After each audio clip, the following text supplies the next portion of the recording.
The Buddha's words: whatever is to be done by a teacher with compassion for the welfare of students, that has been done by me out of compassion for you. Here are the roots of trees. Here are empty places. Go and meditate. Don't be lazy. Don't become one who later, don't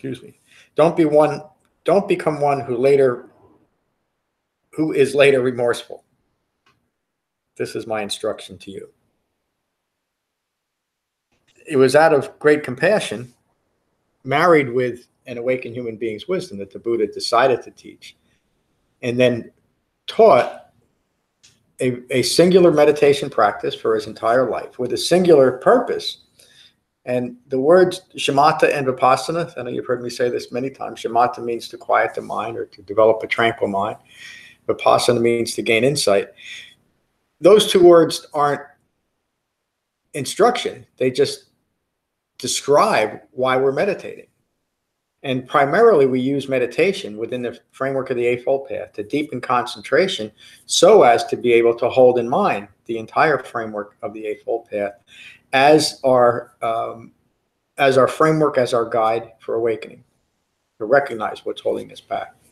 Remember, the Buddha awakened to the profound understanding that is from ignorance of Four Noble Truths, that all manner of confusion, deluded thinking, and ongoing suffering arises.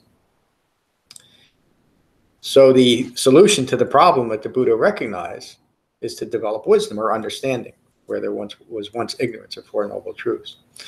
A mind that is rooted in ignorance is a mind that is constantly distracted by things that will continue its own ignorance. Another way of saying that, it's remarkable how subtle but very powerful these strategies that we've developed as a society, as a worldly global society, to place importance on things that only continue our own ignorance. Or they place a veil over our own ignorance so we even ignore our own ignorance.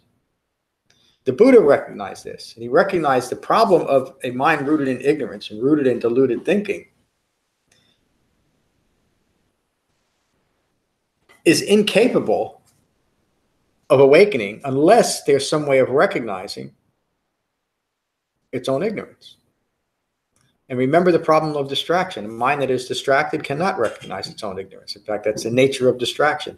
The Buddha could have nearly as accurately stated the first noble truth as there is distraction, as saying that there is dukkha, or dukkha occurs. Because it is the constant preoccupation with dukkha, the constant preoccupation with chasing after things that give me pleasure and make me feel satisfied and safe, and avoiding anything that might take away from that, that is the ongoing distraction of human life. And we take on life almost as a game. In fact, there's words that describe life that way, isn't it? The one with the most toys at the end wins. You know, it's a common phrase that came from somewhere. And there's this underlying belief, if I can accumulate or pile enough stuff around me, I'm going to be okay. When a deep understanding of impermanence, you recognize that there's nothing you can hold on to.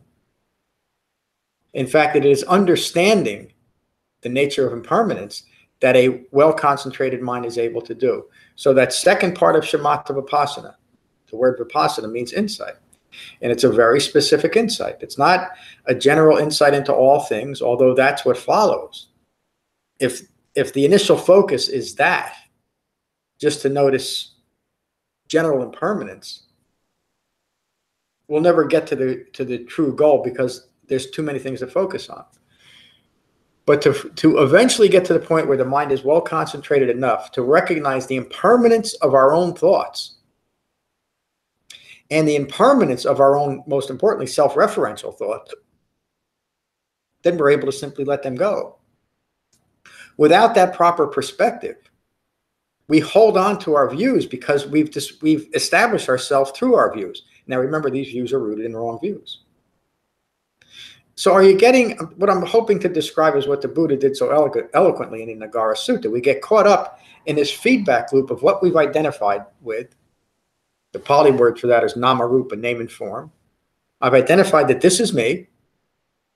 Through conditioned thinking, through living my life, I've decided what I need to be happy and what I need to avoid to maintain my satisfactory life. And once that identity is formed, remember that identity is rooted in ignorance of Four Noble Truths. Once it's formed, then anatta, the self-referential ego self, will go to extreme lengths to defend its own views that establish itself. Is that clear? So it's wrong views of self that we need to develop, that we use meditation to deepen concentration, so that from that well-concentrated mind, we're able to recognize the I-making in our life. How do we continue to establish a self rooted in wrong views? Another way of stating awakening is emptying ourselves of ignorance, which is how the Buddha taught emptiness, not as some vague amorphous environment, but that we should recognize and abandon our own ignorance. And what's left is a fully awakened, fully mature human being. A fully mature human being is one who has an understanding of the Four Noble Truths, which describe the nature of life in the world. So again, to maybe overemphasize the point, we use meditation to deepen concentration so that from that well-concentrated mind, we're able to hold in mind the entire Eightfold Path as the framework for our life, and so to recognize our own ignorance and develop wisdom. I said I was going to talk just a short while tonight, so I think that's short enough, long enough. So what I'd like to hear, if you've read the chapter, if you have any questions or comments, but maybe most importantly, all of you have been meditating for a while. How successful would you describe your practice, and do you see how your practice deepens your concentration and allows you to start to integrate the Eightfold Path as your entire Dhamma practice? And anything else you'd like to say or ask too. So, Margaret, good to see you tonight. Nice to see you. So I would say my practice is going well because I have been very committed to it for the past 10 days. Yeah, that's outstanding. Being very regular every day. Wow, congratulations.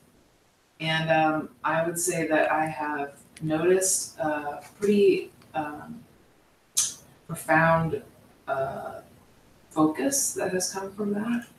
I would say that I have the Shamatha experience that.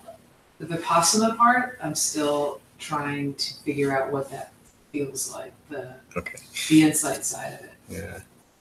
But I definitely feel the calm and tranquility that comes from just a very simple daily practice. Yeah. And it's showing up in interesting ways in my just at sort of work and interactions with people. Oh, yeah. The practical benefits of Dhamma practice. And that's everything the Buddha taught was to be practically applied. There's nothing magical or mystical. It's not for escapism or anything. And you bring up a good point. The insight that we gain is not necessarily through meditation. In fact, it's skillful to not even be too concerned with anything except quieting your mind during meditation. The insight into the three marks of existence, anicca, the impermanence of all things, anatta, the not self-characteristic, and the resulting dukkha, from a misunderstanding of the first two, known as the three marks of existence. It's insight into those three marks that we're gaining. And that insight develops over time, and it develops within the broader framework of the Eightfold Path. That's not to say that we won't gain insight while we're on our cushions, but to avoid looking for it. The instructions that I just changed slightly relate to a sutta called the Anapanasati Sutta. You were here for most of those classes too. And in that sutta, the Buddha describes the process of recognizing whatever comes up during meditation, which will be, if you categorize it accurately, whatever arises is going to be either a feeling or a thought, to recognize the arising and passing away of feelings and thoughts, and to be mindful of the arising and passing away of your breath and your body. Both of those things develop a very profound understanding of impermanence, because it's the way we're supposed to look at all things. Everything is impermanent, isn't it? But most importantly, when we start gaining the ability to understand the impermanence of our own feelings and thoughts, we stop placing so much emphasis on how I feel or what I'm thinking. And eventually we loosen the clinging to our own feelings and our thoughts. I should feel different in this. I should never have a day that I'm unhappy or sad.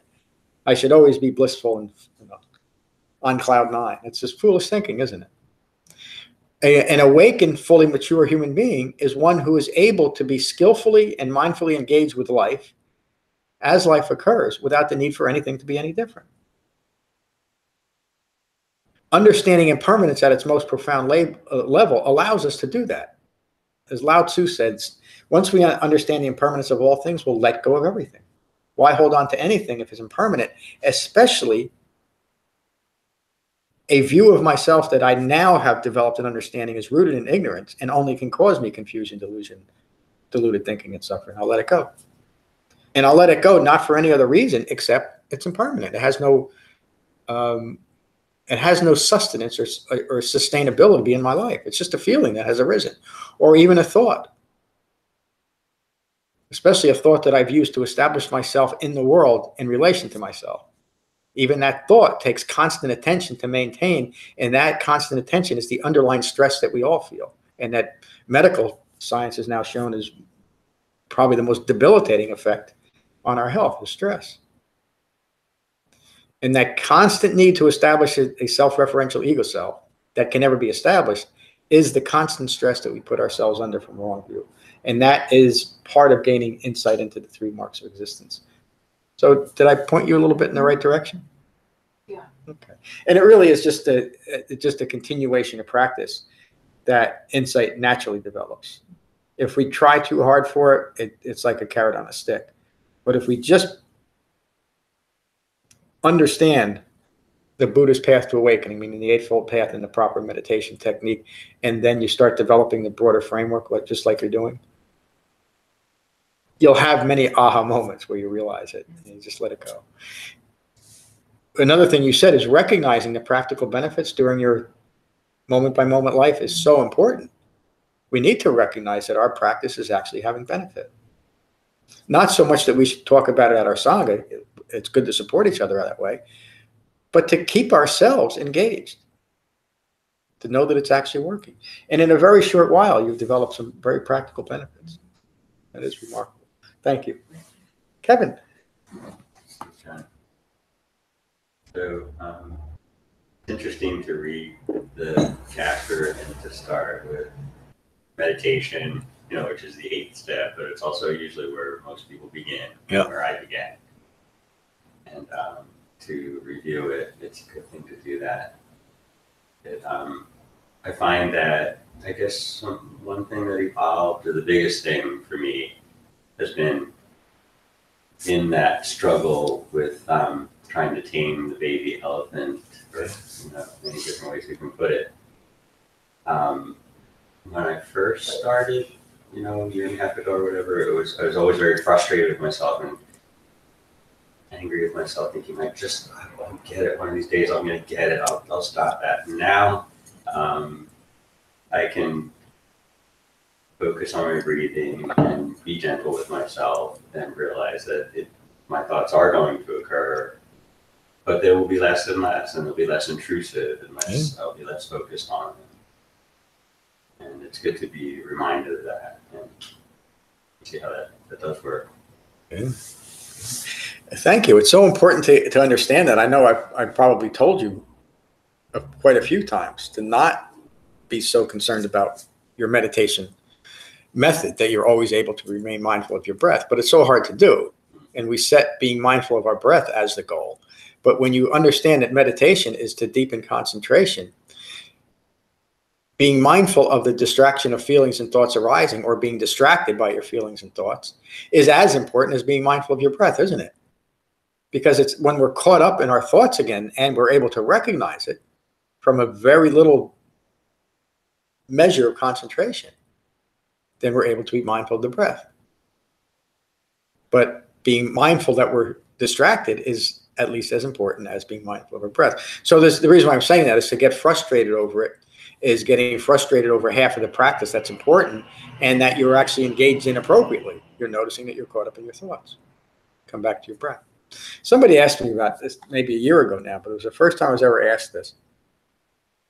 It was along the lines like, so how long can you be mindful of your breath during meditation? And I had to think about it because I never do think about it. It's not all that important to me. And the honest answer is, even now I've put a lot of thought to it, a lot that day and maybe one or two times since. The honest answer is I don't know.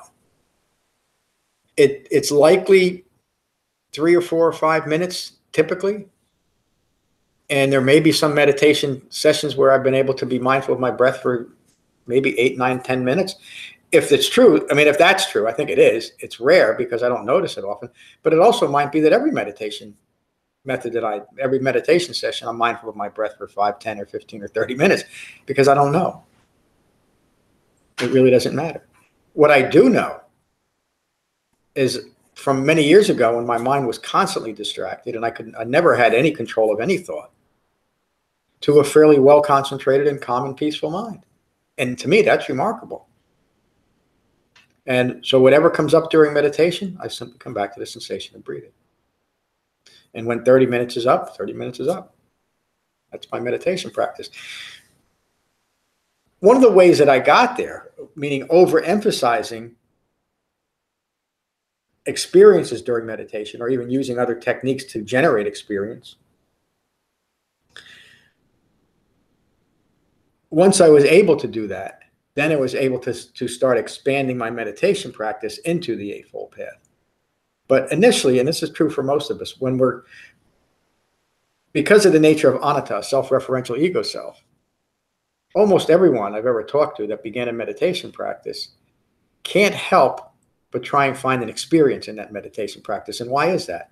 Because an experience, something we can point to, is a way to establish a self in there, isn't it?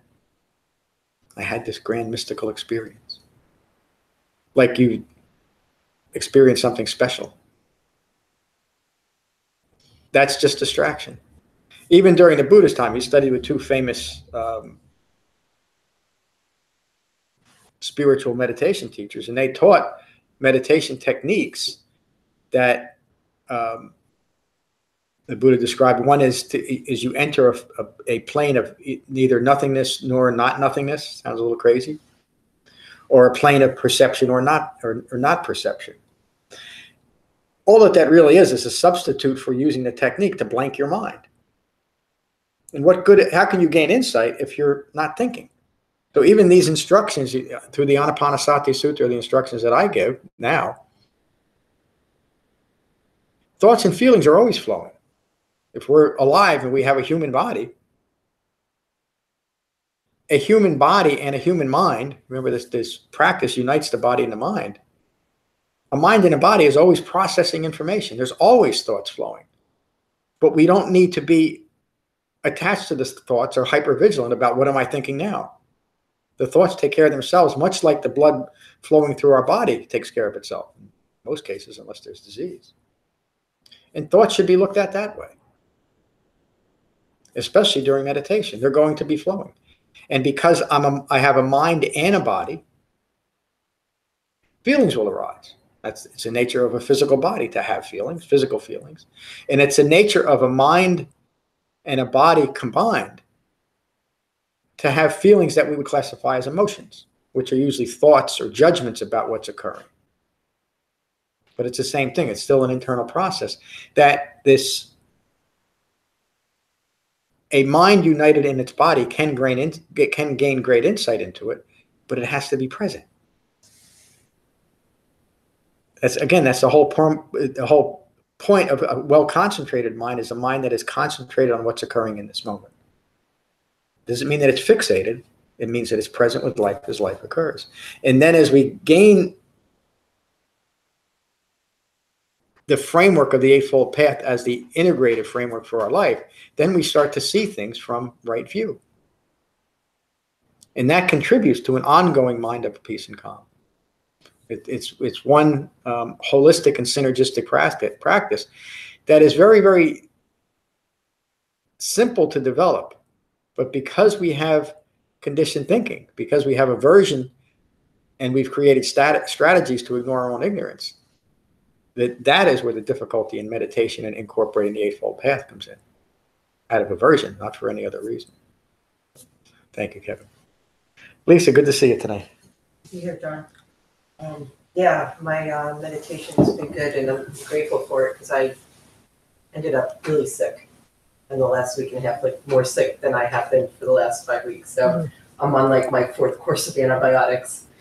But it was the meditation that helped me kind of go through that, because this was smack in the middle of like New Year's, my birthday, like the times when I'm usually pretty active, and I usually have a party and the whole thing. And I had to do it differently, and I had to be mindful of how I was doing it.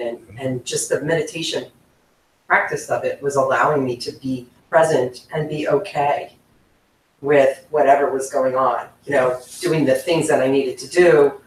But it was really kind of amazing for me, because that usually draws up a lot of conversation in my head about laziness and just loneliness feelings and all that, because I live by myself. So when I'm sick, there's like nobody. And but it was really just an opportunity that I'm recognizing when I effectively get back into my meditation, that it just lightens my day. So no matter what it is that's going on, it gives me that ability to kind of move through it. And tonight I was recognizing every now and then, I'm like, oh, I'm having a thought again. And so when I first started with meditating, it was all this conversation about how I have a thought and I got to get back to my breath. And how do I do that? And now I don't do that. I just find myself back to my breath.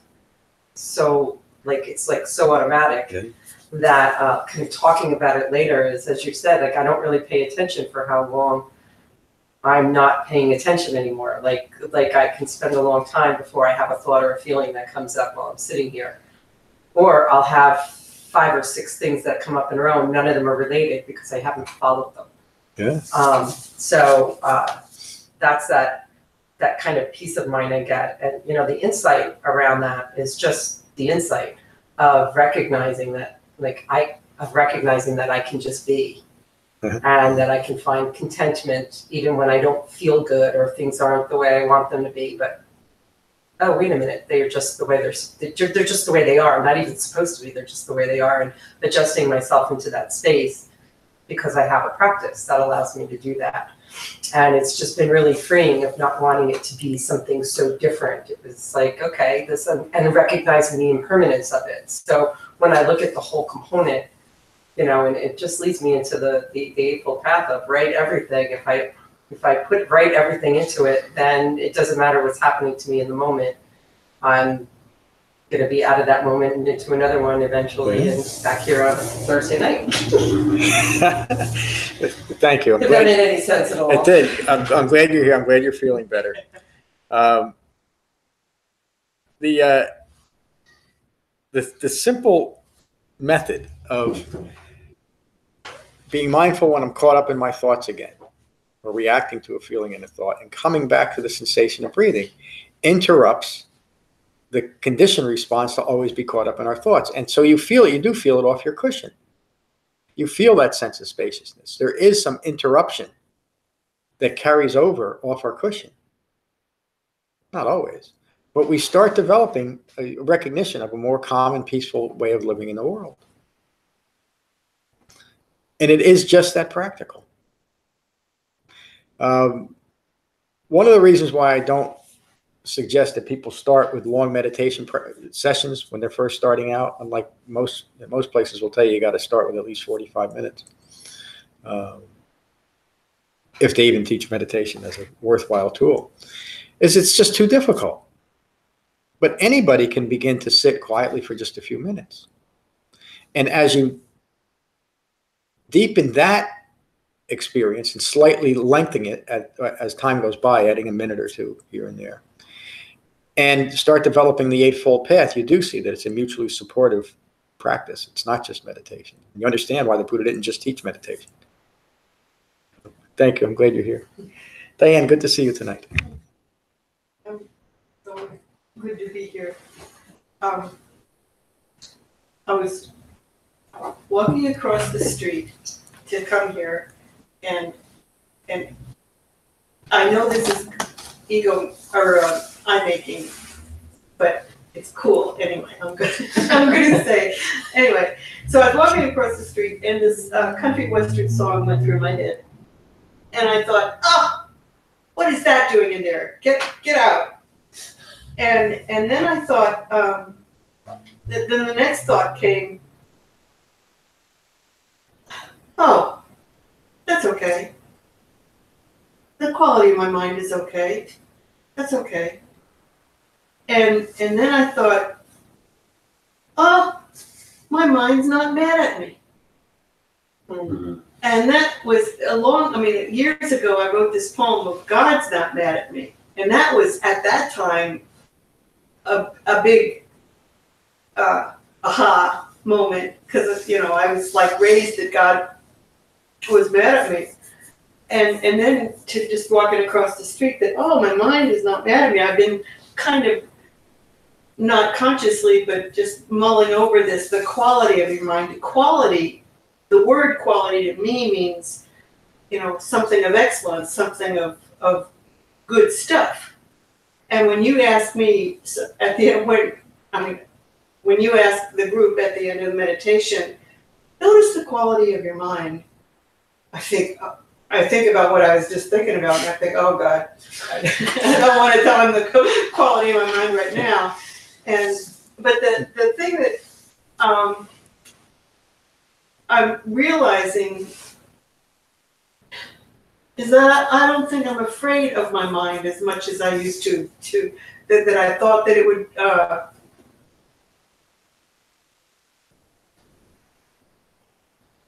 betray me or something.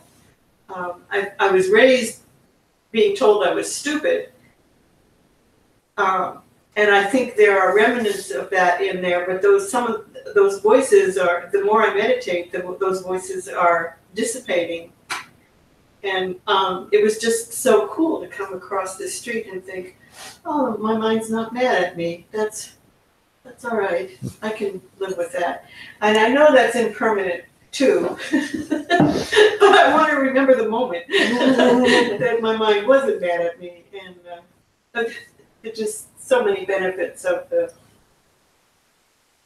practice that I'm very grateful for your steadfast devotion to it. Well, thank you. I'm glad you're here tonight. As always, you said a lot. The idea of God being mad at me, or my own thoughts being mad at me, or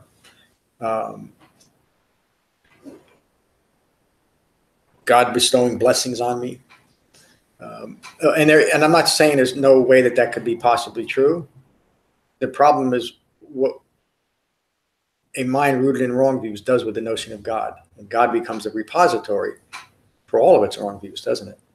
Including the wrong view that a God is mad at me at this moment. And it's the same conditioned thought process that would say, I'm mad at me. A self-referential ego self establishes a reference to itself in every thought, word, and idea that occurs, or ideal, including the ideal of God. And it's interesting, even some of the sayings that we've created, especially in the Christian church, in relation to God and the things that God may have said about his creation. And again, I'm not saying it's not true, but it all seems pretty ego-based to me. And I don't want to get into a long philosophical talk about God and religion and all that, because that ends up just being a distraction anyway. What the Buddha realized when he awakened was not that there's a problem that God isn't strong enough or watching out after me enough or favoring me enough. That was the cause of my suffering. The cause of my suffering was ignorance of Four Noble Truths. And that was a completely radical thought at the time. And it's still a completely radical thought 2,600 years later. That's not the thought that is portrayed or developed in modern forms of Buddhism and certainly other religions. Most modern religions are about gaining favor somehow from a creator god or gods or goddesses. You know. And again, the Buddha didn't say there's no such thing. He just said, as far as developing lasting peace and happiness, recognize your own contributions that are rooted in the wrong view and let go of the views. The other thing you mentioned, Diane, is the instruction to notice the quality of your mind. And almost every time that I say it during class, there's this little background thought that I hope people aren't taking this. This is much quicker in my thinking than it is as I'm explaining it. I hope people aren't thinking that I'm referring to only a peaceful quality of mind, because I'm not. Whatever quality of mind that you have, even if it's extremely agitated, be at peace with it. How can you be at peace with a less than peaceful mind? Because you know it's impermanent. And you know, when you can start doing that, and think about this just a little bit further than just in the moment. If you can be at peace with a less than agitated mind as that mind is flaring, but you can still be at peace, meaning you're not reacting to it, you're gaining control of your mind, aren't you? And that's another aspect of concentration. So no matter what quality of mind, this is the fourth foundation of mindfulness, as the Buddha taught 4 foundations of mindfulness. That is through the interaction of reacting to feelings and thoughts arise that affect in a negative way or an unskillful way the present quality of our mind. We're distracted, we're agitated. But through a proper meditation practice within the broader framework of the Eightfold Path, we learn to not react to impermanent feelings and impermanent thoughts. We learn to stay mindful of the in-breath and the out-breath, the arising and passing away of all phenomena. And we're able to maintain that fourth foundation of mindfulness as a calm and peaceful mind, no matter what's occurring around us. The 4 foundations of mindfulness. Again, that's more of instruction towards meditation than anything else the Buddha ever gave. There's nowhere that I've ever come across where the Buddha actually guides a meditation, which is a little curious to me, until you understand that the Buddha taught a context that must be developed rather than just instruction, do this and you'll be good to go. You have to understand the broader context. So his meditation instruction was more, as he describes it in Shamatha-Vipassana meditation, in the Yuganada Sutta and the Kamsaka Sutta, and then in the 4 foundations of mindfulness, the Satipatthana Sutta and the Anapanasati Sutta. But it's a simple and basic technique that allows us to interrupt our own conditioned thinking and support that refined mindfulness that's necessary to awaken. Good class. Any other questions or comments on this first week? Okay, so the second week study is on the 4 foundations of mindfulness. So you'll read that chapter and give a report next week on it. Okay, Diane. This is really silly, but I thought it, and I thought I'd ask anyway. Sure. When the Buddha talks, he says, monks do this or don't do this, or and he talks to the monks, and it hit me when I was reading it. I'm not a monk. Why should I try so hard at this? Because you're not a monk? Yeah. Well, the Buddha, and I think you've heard me say it, but most of the suttas that I talk about and reference, I try to be gender neutral and use words like they or them. There's some monks, there's some suttas like the Anapanasati Sutta that was given only to monks, and I know that it was only given to monks because the Buddha says it in the sutta. And then I refer to them as monks. But many of them I refer to them as gender neutral when I realize or speculate that there was likely nuns in the Sangha by the time. It's a little bit difficult to say that because there's no chronology in the Pali Canon. So it's not always that I say that, and it's only when it's appropriate to the sutta that I'm not gender neutral about it. There were nuns in the Buddhist Sangha. It was Well, I was trying to get a feeling of the meaning of it, because I mean, like in Christianity, there are disciples. Yeah, there's no meaning to it. It's just who was there. The Buddha didn't place any emphasis. The Buddha didn't place. Hey guys, or hey group, something like that. He does. There's plenty of suttas where he starts with just one word, friends. Okay, that's good. Yeah. Because I made this is just part of letting go of my conditioned thinking, or understanding it, or something like that. Is what I like about Buddhism is the middle way. That it's not. I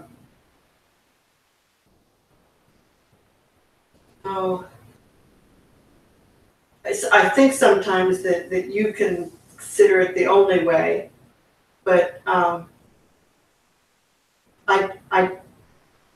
don't know. I don't even want to get into that.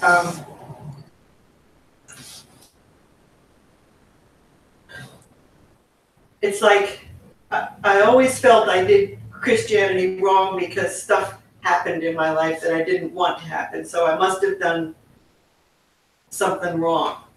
And what I love about the Four Noble Truths is sometimes stuff happens, and that's okay. That's part of life. And so it doesn't necessarily mean that I did anything wrong, or I did Christianity wrong, or I didn't. Yeah, we gain the ability to stop taking any of that personally, including religion, and including the things that religion might put on us. But that's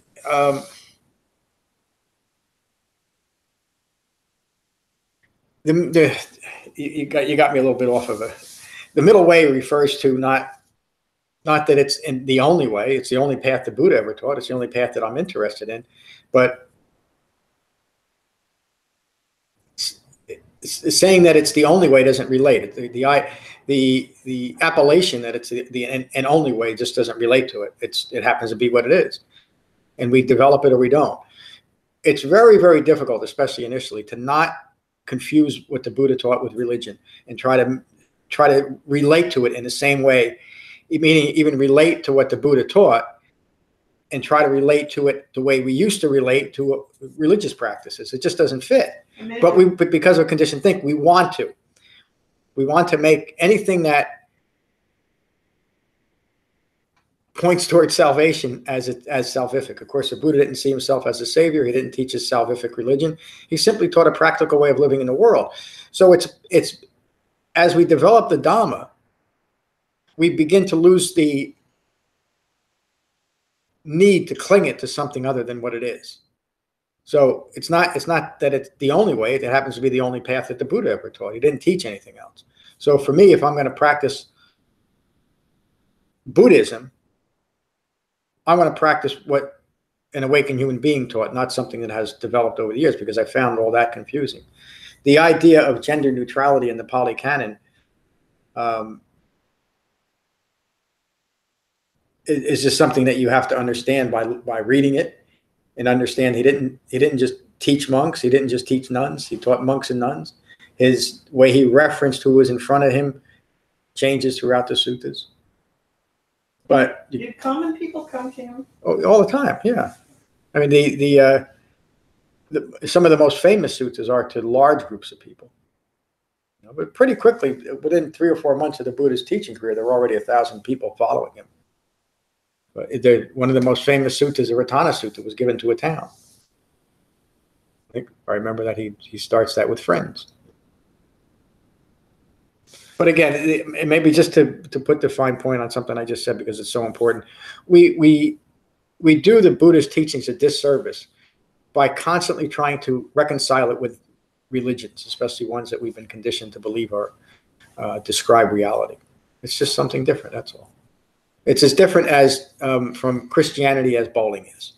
There's really nowhere where the two things can meet up, meaning bowling and Christianity. It doesn't mean that Christianity is bad or bowling is bad, because they can't be reconciled. They're just two different things. The Eightfold Path is the same thing. It's just something different. There'll always be this need to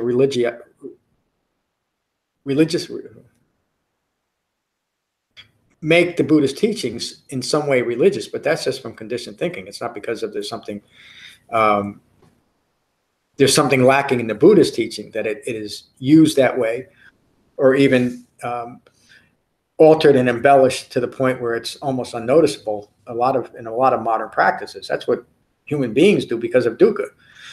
Dukkha occurring describes that process of confusing the Buddha's Dhamma when it's a very simple and practical and straightforward Dhamma.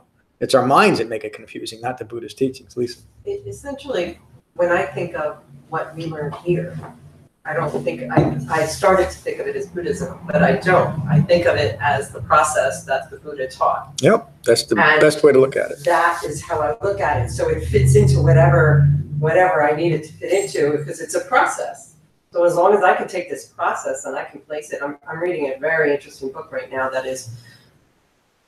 has a list of satanic and occult religions, of which Buddhism and yoga are part of. It's an old book, but I'm reading this book, and what I'm pulling out of the book are the things that I need to pull out of it, and then pulling out some really good stuff on shame. But I'm entertained by the fact that the book is essentially shaming you if you believe in anything. It's a Christian book. If you believe in anything outside of that. But when I put the process, like the Eightfold Path, and the process of just accepting whatever comes up with it and moving on, I'm able to extract from it what I happen to need in the moment and not get caught up in the rest of it. So I understand where you are with that. And I think when I hear the word Buddhism, I realize like that's what makes it sound like a religion. And that's not what I believe I'm learning here. I believe I'm learning the process. Exactly. I believe I'm learning this process that this Buddha, whatever his, how I am with details, his name, taught thousands of years ago and became enlightened with. And when I stick there, then I lose a lot of that additional things that I was taught when I was little. Well, yeah, we've all been, that's the nature of conditioned thinking, or views rooted in ignorance. That's conditioned thinking. We've all been conditioned certain ways. I was brought up Roman Catholic, and it took me a while to work through that.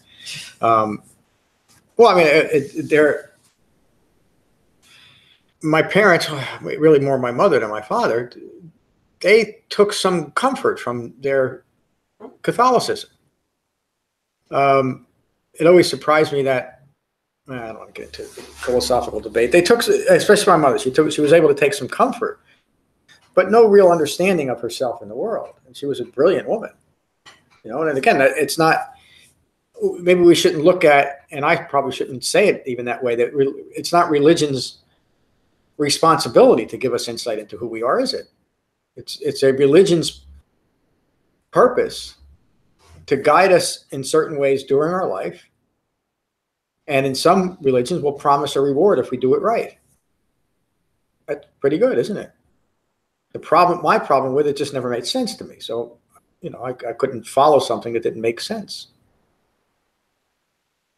And eventually I came to something that did make sense. And that changed everything for me. It's the one thing that had a lasting, within impermanence, a lasting effect on developing a calm and peaceful mind. It gave me what it promised. And I didn't have to develop anything dependent on outside forces, such as gods or goddesses. I acted a certain way, not because I was going to be rewarded for not acting in unskillful ways. I did it because it was an aspect of me maturing, rather than me trying to be good for a conceptual reason. Is that clear? It hurts me when I engage in wrong speech, wrong action, and wrong livelihood. And it's not so much that there was a place that I was told that I'd go to if I wasn't real. Purgatory. That was one that really got me.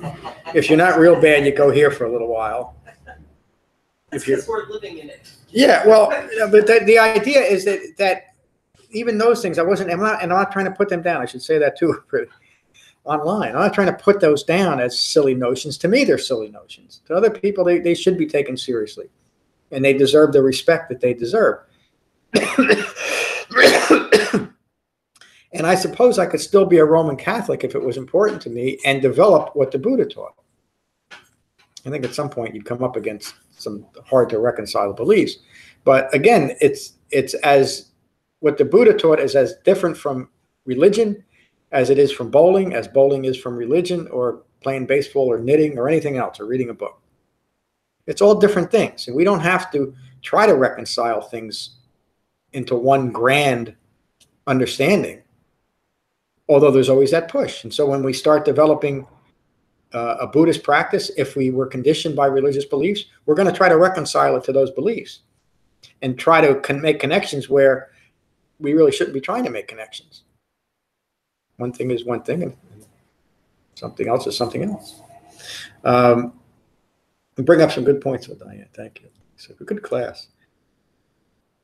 The ultimate mindset to engage in meditation in the Eightfold Path is a mindset of great gentleness towards yourself, because that's the way we make progress. Something comes up that you're frustrated, you feel you're not doing it right, or it's not going fast enough, or you just found yourself gossiping, just let it go. Come back to the sensation of breathing. I don't think any of us are in a situation where we're actively hurting people, or certainly intentionally hurting people. For most of us, that's off the cushion. There's people in this world, that even students that I have, that their thinking is still in such a difficult place that they're actually hurting people. And they're certainly hurting themselves.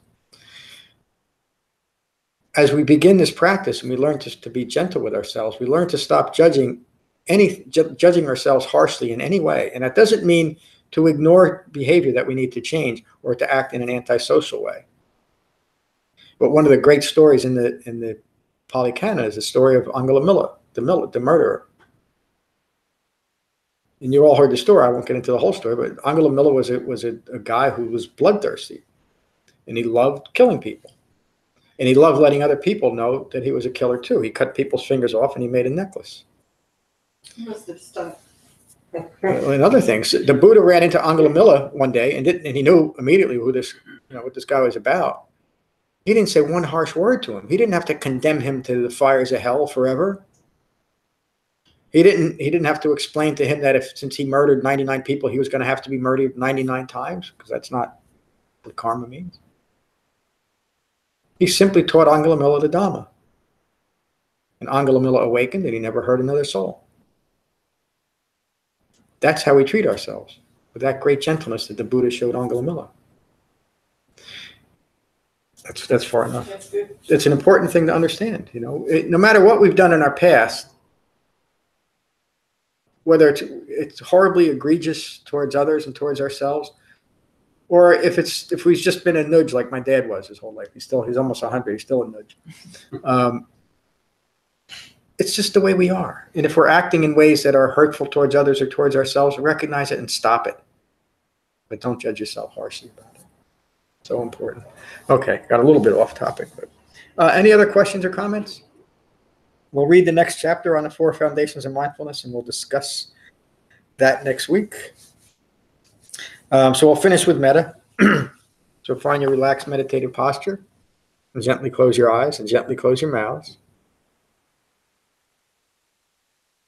And again, take a moment to become mindful of your in-breath and your out-breath. And these are the Buddha's words on metta from the Karniya Metta Sutta. This is what should be done by one who is skilled in goodness and who knows the path of peace. Let them be able and upright, straightforward and gentle in speech, humble and not conceited, contented and easily satisfied, unburdened with duties and frugal in their ways, peaceful and calm and wise and skillful, not proud or demanding in nature. Let them not do the slightest thing that the wise would later reprove. Wishing in gladness and in safety, may all beings be at ease. Whatever living beings there may be, whether they are weak or strong, omitting none, the great or the mighty, medium, short, or small, the seen and the unseen, those living near and far away, those born and to be born, may all beings be at ease. Let none deceive another or despise any being in any state. Let none through anger or ill will wish harm upon another, Even as a mother protects with her life her child, her only child, so with a boundless heart should one cherish all living beings. Radiating kindness over the entire world, spreading upwards to the skies and downwards to the depths, outwards and unbounded, freed from hatred and ill will. Whether standing or walking, seated or lying down, free from drowsiness, one should sustain this recollection. This is said to be the sublime abiding. By not holding to fixed views, the pure-hearted one, having clarity of vision, being freed from all sense desires, is not born again into this world. Thank you all for a wonderful class. Peace.